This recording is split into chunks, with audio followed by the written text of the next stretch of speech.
Hello there to my yet again updated build to the Bleeding Edge character. There was a patch. It's the patch version 1040, and we are hit pretty hard in terms of nerfs and a few other abilities too, but a few others got a buff or got fixed, so we can finally use them and not be flagged as dirty exploiters. Let me go over the basic concept of the build. The people that have watched my stream should be familiar with how it plays, and if you want to see how it plays out, you can see it on my stream over at twitch.tv/Skilltrees, where I also will answer all the questions you have about this build. But please, before I do that, watch the entire video. I try to cover everything that's related to this build, starting with the attributes. So as you can see or might guess, as of this moment, we're just speccing everything into toughness. It doesn't really matter that much what attribute you're choosing, because like the highest hit I've taken so far in a situation that was not my own fault was like I think like 30% of my HP. So with about 50k HP, you should be fine, but that will not guarantee your safety, right? With 100k, I felt so incredibly tanky. It's a breeze to run through the zones of like monster level 187 plus or whatever. So it's really chill, but you probably shouldn't need so much. And if you start struggling with damage, you can always spec into ferocity a little bit more. We are, as of yet, not taking any nodes that diminish any of your critical strike chance, but we're also not taking any nodes that would benefit your critical chance. So keep that in mind. I personally just like to waste all my points in toughness because it's just the easiest way to be more tanky. Agility, the attack speed doesn't really matter, and also all of those have diminishing returns. Toughness has one of the least diminishing returns as far as I know. But yeah, also wisdom could be nice for the build, but again, if I waste like 100 points in here, it's just like 1% chance more, and that is not really much, to be honest. And you should be fine with about like, let's say 25 to 30% ailment chance. I think that is a good spot to be in. You don't need much more, but you shouldn't have much less. Like 20% is the bare minimum, in my opinion, to have a good uptime on ailments. And that is also the part where I will discuss basic idea. The basic idea of this build is to stack as many ailment stacks on an enemy as possible. We are not dealing ailment damage though. Keep that in mind. Ailment damage is not needed whatsoever. We are not doing that. We just want to apply as many ailments as possible. That is the most important thing about that build. And while we're doing that, we'll get there in a second, but just keep this in mind. Just apply as many ailments as possible and you will deal a lot of damage, right? And that does not account for like any ailment, but just as much ailment stacks as you possibly can from as many different ailments as possible. Right, but yeah, that's the like attribute order right now.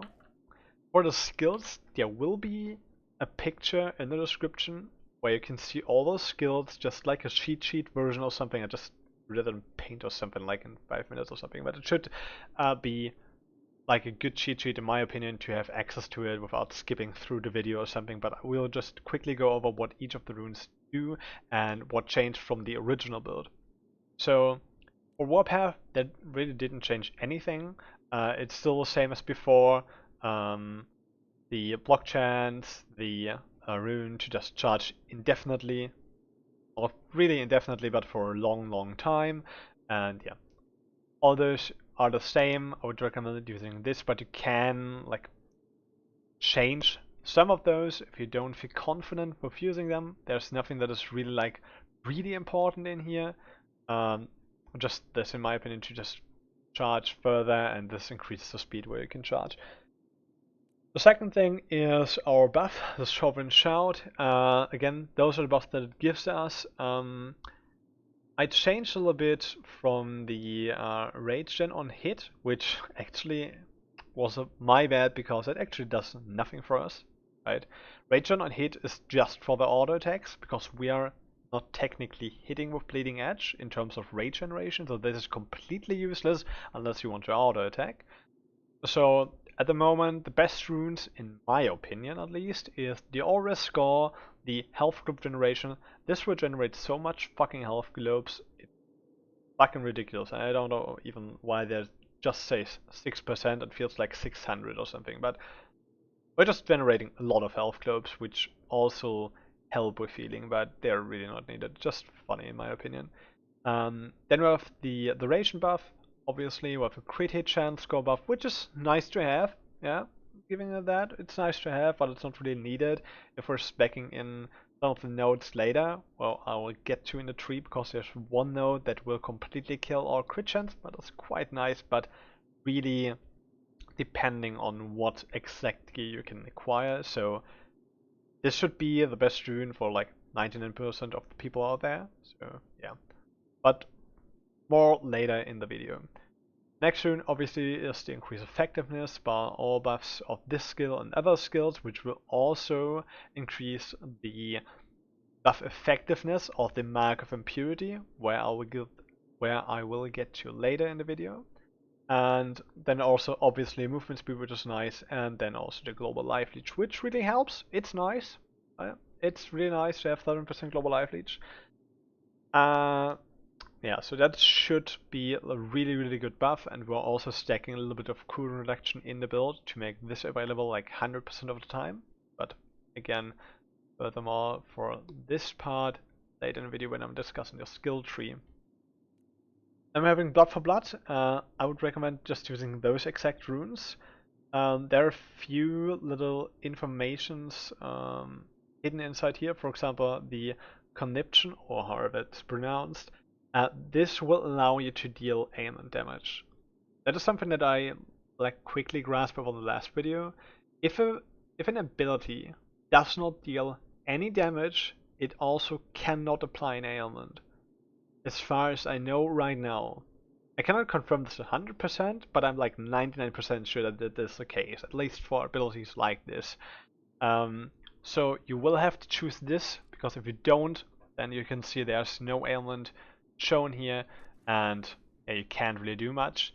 Then what we are doing is we're choosing this right here to convert the rend damage into shadow damage, and you might be guessing like, wait a minute, there's no like rend and shadow damage shown here, and that's correct, because this shadow damage will only scale once we are losing life.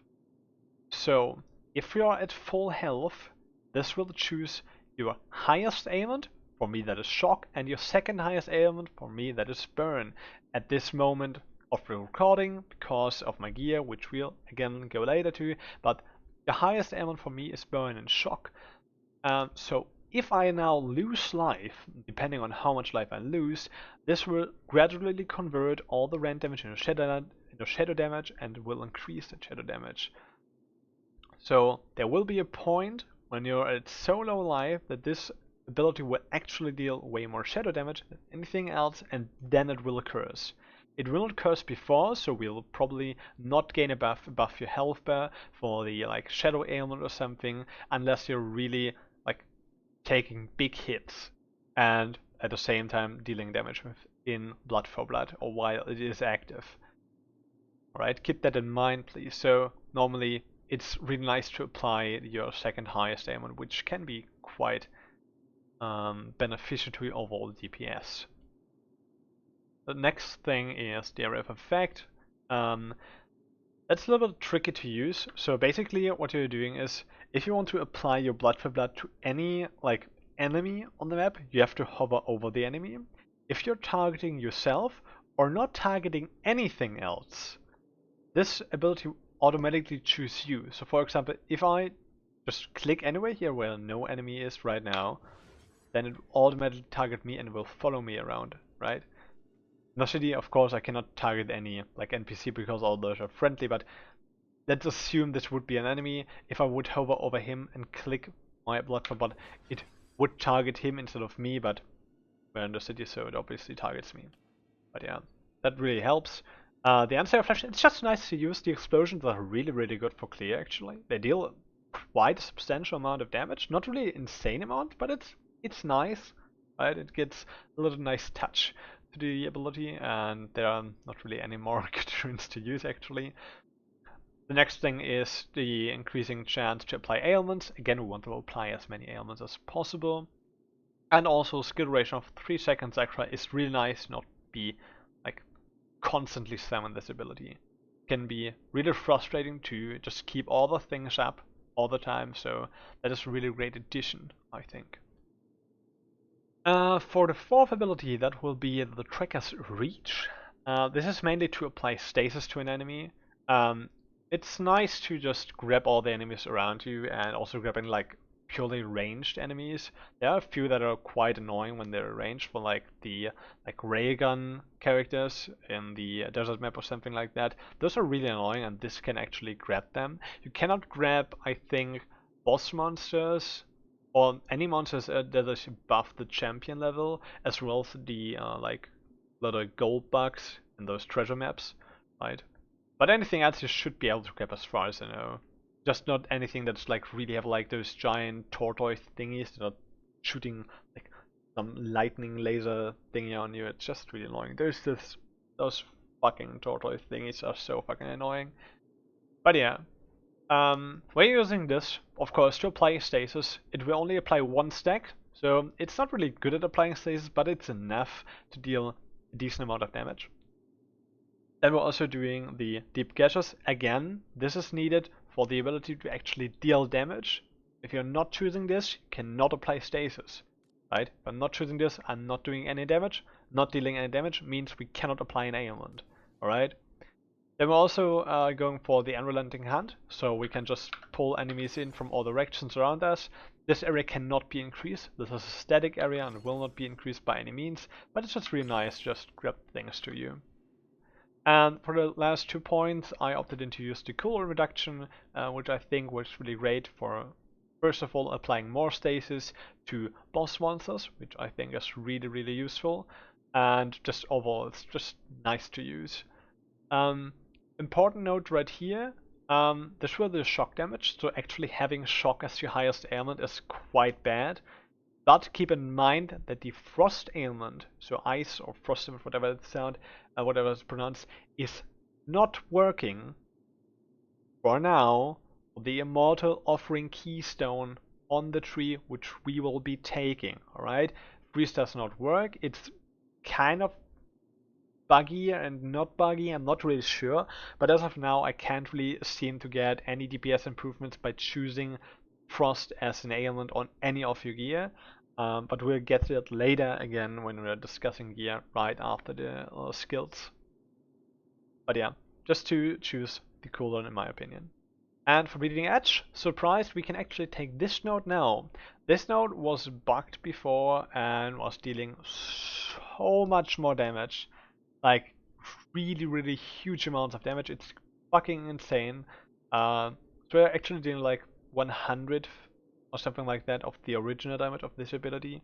So yeah, it is nerfed now. It is kind of stable.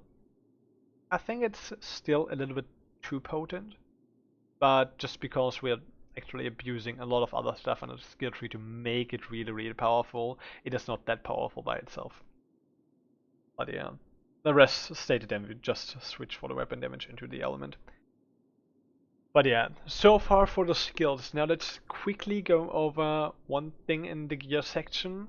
We'll discuss all the other gear later, but I want to get something like just want to say something about ailments that probably a lot of people don't understand, and I not completely understanding it, but this is my best guess about how it works or how abilities are choosing ailments.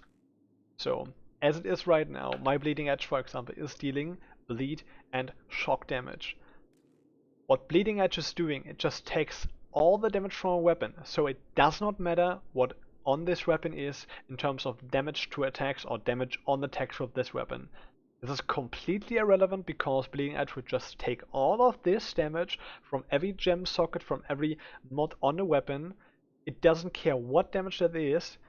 Take the damage, will convert it into rend damage, and then deal rend damage, which we can then scale furthermore, but that's like not really important. But TLDR version is just get a weapon that has as much total damage as possible. Alright? It does not matter which element there is on, which ailment you could possibly inflict, just get as much damage as possible. It really does not matter whatsoever, at least for Bleeding Edge. This is what I could get from the testing I've done. What Bleeding Edge is then doing, it is looking for your highest ailment on all your 4 accessory slots. So on your rings, on your belt, and on your necklace. For me, that would be the highest average damage from the lightning damage mod on this ring, so that is why Bleeding Edge is dealing lightning damage. The second highest for me now is the fire damage mod. So the second highest damage is dealt by Blood for Blood, because as I've mentioned earlier, the Shadow mod is too is not powerful enough if I'm at full life, so it will actually choose my highest ailment together with my second highest ailment to give me that chance. So this will automatically choose your highest and your second highest ailment. So that's a good indicator to see what your 2 highest ailment damages types are. So you are aware of what you should look at in terms of items and so on, because you want to cover as much ailments as possible. So what I would recommend now is, because Trigger's Reach would just automatically do shock and stasis for us, which is nice, you could look to get as much burn, so fire damage, as you can, and then as much poison damage as you can. So you should aim to have like the highest ailment that you deal on. Let's say on those 3 items, because I really like Shadow Call as a unique item. It is really nice to have. It's not mandatory, but it's just nice. Okay, it's in trade. It's not really that expensive. There's like on the official rules in Discord, there's a trade channel. You can trade with people and just like type in want to buy Shadow Call or want to trade Shadow Call with my legendaries or whatever. You will figure it out. The like language is quite easy there. But yeah, you can buy those items if you're lucky. I found mine. But yeah, Shadow Call is a really nice item to have, so we'll just ignore one ring socket for now and just focus on the example of those 2 items.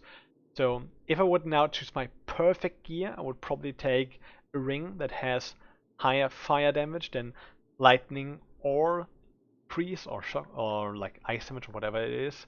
To have my highest ailment on this ring as fire damage. And then for my amulet, I would choose to have the highest damage be toxic, and the toxic should also be higher than the second highest ailment on this ring.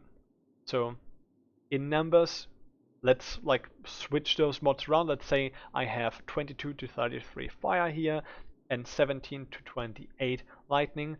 I should then aim to have a higher average amount of damage in poison on my amulet. Let's just assume I have like 18 to 30 poison damage on my amulet.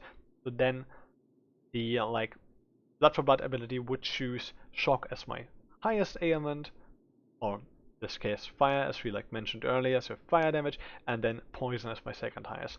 That would be the optimal setup for the maximum amount of DPS, right? But again, this is not really needed. It's just the best in slot setup that I would recommend. Because I'm not mentioning the belt here, because you can also get Rend and Toxic on this. But I would highly recommend getting a belt like this that applies +2 ailment stacks, or get the trial belt, which is really expensive right now. But the trial unique belt is so fucking broken. It is hands down, I think it's hands down the best item in the game right now. You see once you use it, like there's nothing to it, just equip the unique belt and deal shitloads of damage. Right, that's basically it. But yeah, that's why I'm excluding the belt for now. Just either take a belt that deals rend and poison damage to attacks, or get a belt like this that has +2 ailment stacks inflicted. But yeah. So having the highest 2 elements being poison and fire is best in slot. Keep that in mind. It is not needed though, but it's nice to have it if it's possible. Although try to keep rend as low as possible. Like rend is not really a good ailment to have on your accessory right now. Poison is way better. Same goes for fire in comparison to lightning and ice damage. Ice damage is really bad because we cannot gain a buff for it, but shock damage is okay. It's not really good, but it's okay, right? But yeah, so far for the items for now, we'll get back to the item section later when I will discuss all the best in slot type of stats on certain items and so on. Let's go over to the skill tree for now to like look over all the important passives. There have been some changes right here, and I will include I think 2 or maybe even 3 skill trees in the description for the 3 stages of the build. Stage 1 will obviously be the like mandatory nodes that you have to choose to deal decent damage with it, and we'll quickly go over the very important nodes in this tree, and then the optional stage 2. I don't know if I will include 3 or 2, but we'll see. You will see in the description if there are 2 or 3 links, but like progressively less important nodes will be in the higher level trees, right? So we're starting out here with the rage cost reduction. We are going over to get some auras and max health. So then we are landing in this area, and what I'm telling most people is just get the 2 purple areas that we have here. So what they're doing is, here we have 2 nodes that increase our max ailment stacks. And as I've said before, you want to increase your maximum ailment stacks or just apply as many ailments as humanly possible on an enemy, so this will help dramatically with our damage.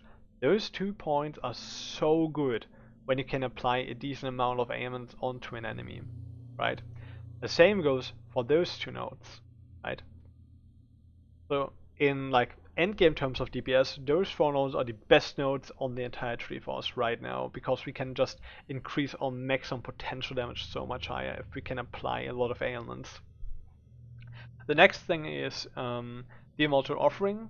Again, this is mostly a tracking tool to keep track of what ailments you're applying consistently and what you're not applying.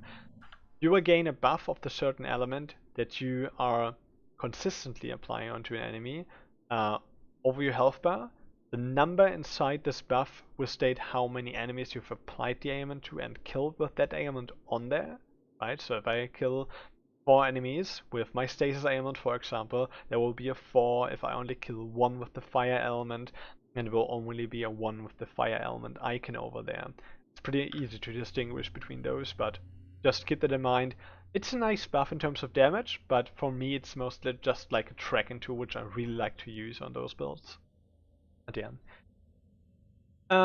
This is also noted you should consider. It just increases the amount of ailment you're applying with each hit if your ailment appliance check passes.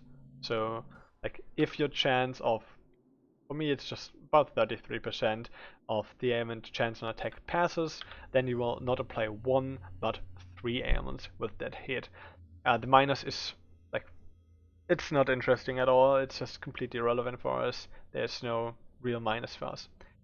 Then we're choosing Grievous Afflictions, which is the most important node right here, okay? Get this node, alright? I can't stress this enough. This will allow us to apply up to a maximum of 2 ailments per skill. So that will allow us to get the shock ailment on Bleeding Edge. This will allow us to get the shock ailment here on Tracker's Reach, or the burn and shock ailment for Blood, and so on and so on. This will allow us just to get a second ailment on every skill. And otherwise, for example, Bleeding Edge will only deal the bleed ailment, and so on and so on. So this is a really important node, alright? Keep that in mind. The like next also important node is this one right here with those smaller nodes that will calculate all the stacks that you are applying to an enemy. So let's assume we are applying obviously 2 different ailments to an enemy with the 2 extra stacks from this ability. So we'll apply 3, let's say with Bleeding Edge would apply 3 stacks of Rend and 3 stacks of Burn. This then has a 100% chance to double those.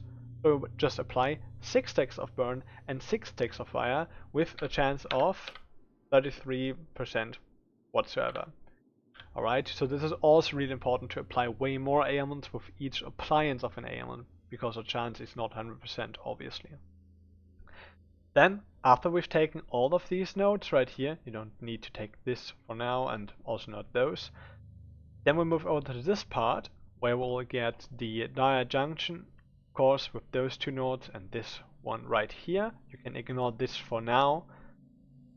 This dire junction is incredibly overpowered and will keep you alive 99% of the time. That's also why we spec'd out of the branded burst, which is actually not that good anymore for us, and I can easily sustain my life without it. It's nice to have on a lot of other different builds, and it's a really good passive, but we don't need it as of now, so we're completely fine about it. Don't be bothered. This is completely broken, and I think it's also calculating damage a little bit differently, but yeah. It's just really good to use, and you should spec into here as fast as possible, then get the Impossible Soul, and then get the Practice Stamina. After that you can also get the Which Time Cannot Heal node. This will increase your damage on every enemy that has the Stasis ailment applied. Stasis we will again apply with Tracker's Reach, so anybody that is applied or that has been applied with Stasis from Tracker's Reach will get debuff, and you will deal 120% of the damage that you've dealt to that enemy again after 1.5 seconds. Alright, that's a really good node to have. Next most important nodes are obviously those two, right? Those are really mandatory. Again, I'll just skip those three for now. It's tempting, I know, but please just skip those for now and take those two prior to that. Those are really nice to have, but once you've taken those, we are also going to move around here and grab those three nodes. Once you've taken them, you can spec into here if you need more damage, right? This will keep your willpower regeneration applying to your rage generation instead, so we have permanently max rage like I do right now, which is really nice, but it's not nice if you cannot sustain your rage by killing enemies, and it's also not nice if you don't have enough rage to spend it with, right? And it's completely irrelevant to take those two nodes. This will double your damage, but also increase rage cost, and this will just give you instant permanent rage. I would really recommend just picking this up if you have those two and those three allocated, right? Then we are still moving further around the tree. I know it seems like a lot of wasted points, but trust me, this is the way to go. You want to go in here, go to this node. This is also again maximum willpower and rage. You want to get into the attrition strategist, just get way more ailment chance score. This is really nice to have, and I would highly recommend picking this up once you've done with that, or once you are done with that. What you're choosing here doesn't really matter, just choose whatever you're most comfortable with. So material status ailment chance will obviously increase the chance to apply rend and toxic, which should be 100% of the time because our main damage dealing ability is 100%. Rend damage basically. Elemental status ailments should be applied quite consistently, but you might sometimes struggle with like your second highest ailment, which is for me burn again. I'm sometimes struggling with burn, which is not nice, but I really just like the occult status ailment, even though in my opinion this is actually completely useless because you will apply the sacred damage ailment with this node, where we'll get to after that, and you should also be consistently applying curse and aether for stasis and shadow damage. Oh no, the Aether ailment for stasis and the Shadow ailment for curse rather consistently later on with the belt or with your 5th skill slot, where we'll get to once we're done with all that. So I would recommend the elemental status ailment. I have chosen occult status ailment before. That was a mistake, but I just don't want to respec the entire tree for like 2000 primordial essence whatsoever. So once you're done with that, you will move into the Sacred Oath to apply weakness on block. That's why we are going block still. Also apply one more stack is nice to have, like we cannot have much less than one. We'll be applying 3 stacks per block, which is really nice. We are blocking quite often, so that will keep our like weakness stacks on the enemies rather consistent. And then you can also go in to get the 5% block chance node if you're still struggling with block, which I did. I was missing 5%, so I just took this node. Right, once you've taken all those nodes, and you might have already taken those, I might just assume, after that, and only when you're done with all of that, we can go grab this 3, for example, to just get a little bit more damage to enemies nearby. After that, we'll just get those 2 right here. From that point on, you might consider wearing heavy helmets and heavy chest pieces with all-res on them, because you will just basically double the all-res on those items with those 2 nodes, which is really good in terms of defense, and you don't really need the life on those anyway if you can stack toughness. So I would recommend wearing heavy armor, but you can just do whatever you want. It's just a nice passive bonus depending on the type of armor you're wearing. You can again check the type of the armor you're wearing in the top left corner. This is a heavy armor piece with all res. Heavy armor piece has all res, so yeah, this will just get doubled and will give me quite high amounts of res actually. I'm at 8.5k right now, which is about 73% reduction. You can get to very high numbers, but yeah, it's quite nice to have, and I would highly recommend using heavy armor for that. And on the other hand, you can get the Virtue stance with the Engineer stance to have a 15% chance to deal double damage, but in mind that first of all, your all-res score is reduced, which is dictionary to this one. That's why we're choosing this actually.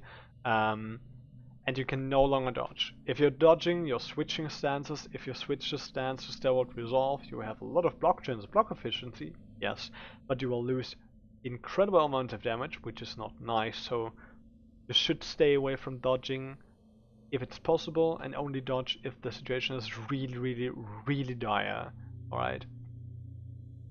So once you've done that, and you've finished a tree, you're high level, then you have 2 options left.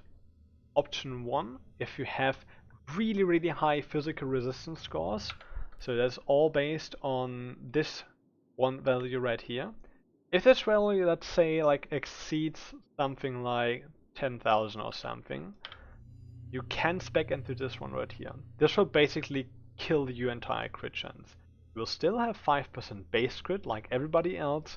Those 5% cannot be taken away from you, but any other crit chance will be taken away from you, so this would be a good point to respec from ferocity and toughness if you choose to. So once you spec into this, you have a lot of extra damage, but the crit chance is basically not noticeable anymore. If you're not having high physical res, you can then move into taking those 3 nodes right here. Bane of Tyranny is fixed right now, obviously, but those nodes still provide a decent bonus if your shield has a good block chance. So for me, that wouldn't be that good of an option because I'm only at 25% block chance, so those nodes would not really do much for me, to be honest. But I can recommend it to you if you have like 40% or even 50% block chance here. That's still very good in terms of DPS, and it will help you get a little bit more damage out. And yeah, from this point on, everything is basically free to take on the entire tree, whatever you want to take. I would recommend those nodes in the middle for more movement speed, but you can obviously just take like health nodes or resist nodes, right? But whatever you feel comfortable with. Yeah, those are the important notes. I hope that helps. I will provide again those skill trees in the description. Alright, let's go back to the gear right now. I should wrap up this video. I'm sorry it's so long, but I want to cover everything to the last detail. As you can see, Alexandrites are really nice. They give you block chance on the defense 1 slot, and they will give you block efficiency on the defense 2 slot. Let's start with the shield because it's very important for gearing. You want to have a shield that has high block efficiency. Mine is really not that good actually, but it's okay for now. I didn't really find anything better right now because, as we've discussed, I couldn't play for the last 4 to 5 days or something, so I'll stack this one. So you want to have like, let's say about like 30-35% block efficiency, somewhere around that. Higher is obviously better. And then after that you want to have a little bit more block chance. What the block chance allows you to is, first of all, obviously take the nodes leading to Bane of Tyranny, because you will get a high damage bonus from it. But what it also will do for you is it enables you to switch out the defense of 1 slot on your gear, that gives you block chance to compensate your low block chance, to defense 2 nodes, which will give you block efficiency right here. Block efficiency is capped at 75%, but it's still very potent. And the reason we are aiming for higher block efficiency on the shield is, if I'm adding 10% block chance to an item with a socket, it will just add flat 10% block chance to my block value right here. Okay? But if I'm adding 10% block efficiency via a socket to an item, it will only add like 1 or 2% block efficiency. But the base value on the shield is not influenced by that. The base value on the shield will always be 28% for my case. There's no diminishing returns whatsoever. So having a higher value here would dramatically decrease the damage you are taking by enemies, alright? That's why we are focusing so much on block efficiency and so low on block chance, because we can get the missing block chance from these items easily, right? Then moving on with the sockets, on the weapon, obviously offensive 1 is the way to go. Offensive 2 is really completely useless actually, and offensive 3, it's manageable. Genesis stones are really shit because 10% increased damage on like, actually like 2000% increased damage overall is really not that much. Like imagine like having to add 10% damage here instead of just modifying the base value a little bit. So TLDR, Genesis stones are shit unless you craft it then, and offensive 3 for the weapon right now is not really needed unless you go full crit and just socket in Alexandrites for increased critical hit damage. For the accessory slots, I would recommend having the defensive 2, I think it was, to have rend or life leech from rend damage. I crafted that on this build. It's a third mod. It gives me life leech from rend damage. It's nice to have that, or have the trial build, which obviously gives you 1% global leech, but just having a permanent leech on any gem slot or item is really helpful. So I would recommend getting a gem with, I think it's support 2. Let me just, it's support 1 actually, right? Get any of those remaining slots depending on how many uniques you're wearing. If you're only wearing the ring, you can have 3. If you're wearing ring and belt, it's only 2. So I would recommend having one support 1 dedicated to giving you a leech with rend. If you're having more, you should just opt in to use as much support 3s as possible with the amethysts to have transfer time reduction between willpower and rage. That will make the build way more smooth, alright? Will just feel better, you don't need the crit damage, it's just nice to have as many of those as you can, so you can opt in to take less on your gear. But yeah, those are really only the 2 options you have right here. I opted in to use the rend damage for now because I already have the life leech on my belt, which I was very lucky with. Further on to the gloves and shoulders. Again, you want to have rage and willpower cost reduction right here. If you can, get high res and potentially some health on there. There are also mods like increased damage, increased material damage, and so on and so on. Those are nice to have, but they don't really have a big impact. Like, I've run this gear with 4 damage mods on there and without 4 damage mod, and really just didn't make a difference whatsoever. Just really, I didn't care whatsoever if there was like 4 damage mod on there or not. It really doesn't bother me at all to play items like this that have nothing at all. Having the status ailment chance on there is actually quite nice. There are a few useful mods that I don't recollect right now, but basically TLDR again, get the cost reduction and then just get anything that you think is good. Like the crit chance score is not really great, but it's okay because again, crit is not anything that we are scaling at the moment. We're not getting any more crit damage or something like that, so it's really not that good as it used to be for us. The attack speed score is nice, not gonna lie, it's nice, it makes it all a little bit more smooth, but it's really not needed. The aura score, health on an item, and the status ailment chance score is way better in my opinion, so I would opt in to just look for those. There's nothing really important on those. Getting stats is also nice, like agility or wisdom or toughness or whatever. Then moving on to the chest piece and also the helmet, but first of all the chest piece, it has this mod on that states % damage per unspent rage. It's very nice for damage, but from my experience you shouldn't trust that one because it's really good, but it's not overwhelmingly overpowered. It's really nice to have, but I think getting a chest piece that just gives you more tankiness or more values like the ailment chance score or something like that should be more beneficial to you in the long run. There are also mods like the transfer time reduction and cooldown reduction, like on the helmet. There's cooldown reduction for all skills, which is really nice, and you should aim to have at least one of those on any armor piece, be it the helmet, be it the chest, the pants or whatever. It's really nice to have. The second stat that is also really nice to have again is the transfer time reduction between willpower and rage. This is also a very great stat, alright?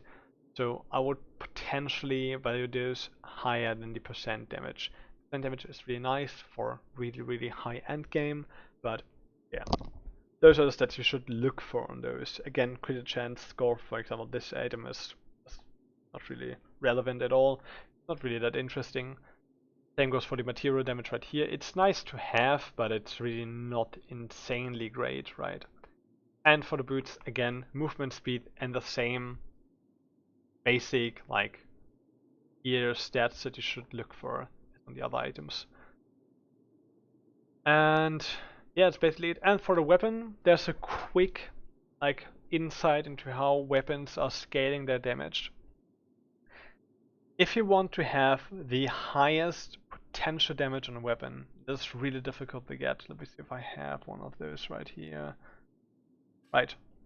There's this mod on the bottom. Material damage on attacks with this weapon. There are 3 versions of this mod. Material damage, is elemental damage, and there is the occult damage.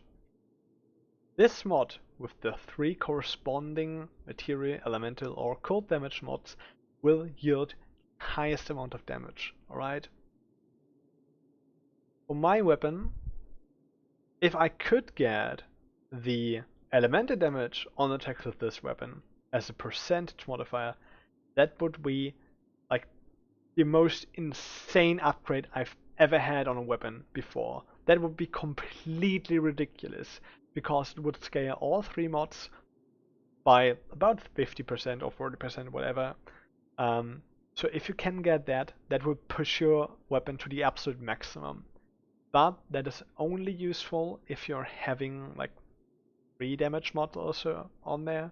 Like 2 damage mods with the increased damage on attacks, with the material damage or whatever, is nice, right?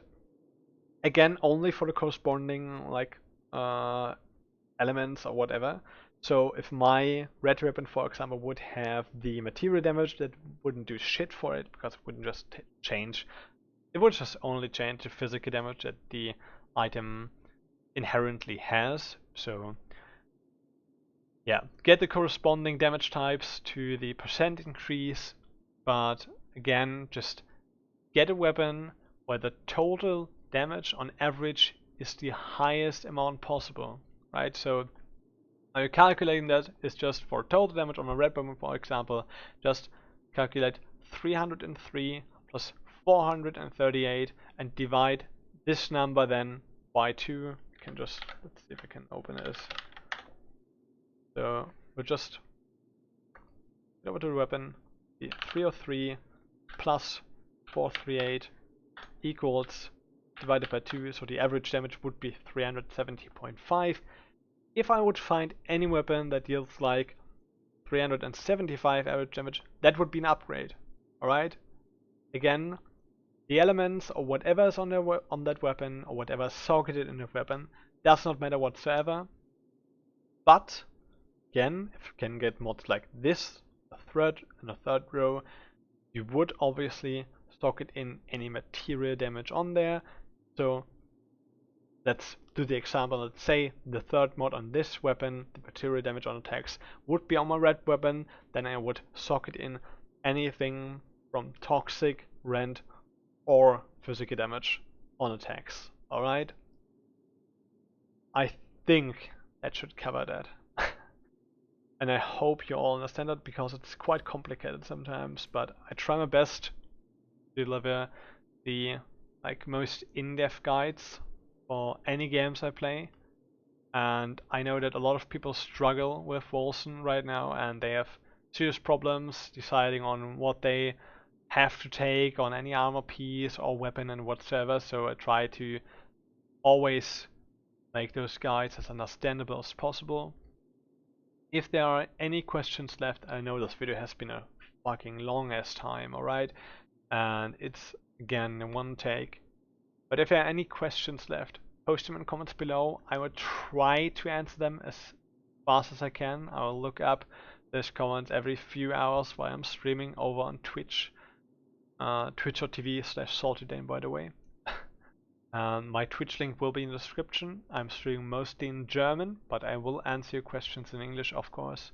In the future, I will try to provide more builds if Warzone is still fun for me and if they are fixing stuff, because as of now, the problem is the Bleeding Edge is one of the only skills that is really scaling very good for endgame, for like 187 plus expeditions. So for like the highest content. Right, let me guess. just the Ascendant Contract. difficulty. A lot of things are not working at the moment, so I really hope they patch stuff like mages and so on, so they are getting viable to play without cheesing the game with like the Winter's Grass spam thingy and so on. But yeah. Again, if there are any questions, post them below. Ask me live on Twitch when I'm online. I try to answer them as I can. Otherwise, again, there are things in the description like my skills that I use, the runes that I use, the different skill trees from you have to pick this to you can pick this, right? And yeah, I hope everybody understands what I was talking about in this build guide, and my German accent wasn't so bad. I wish you all a wonderful day, and I hope you have great luck and achieve great things with this build in Warzone, and goodbye.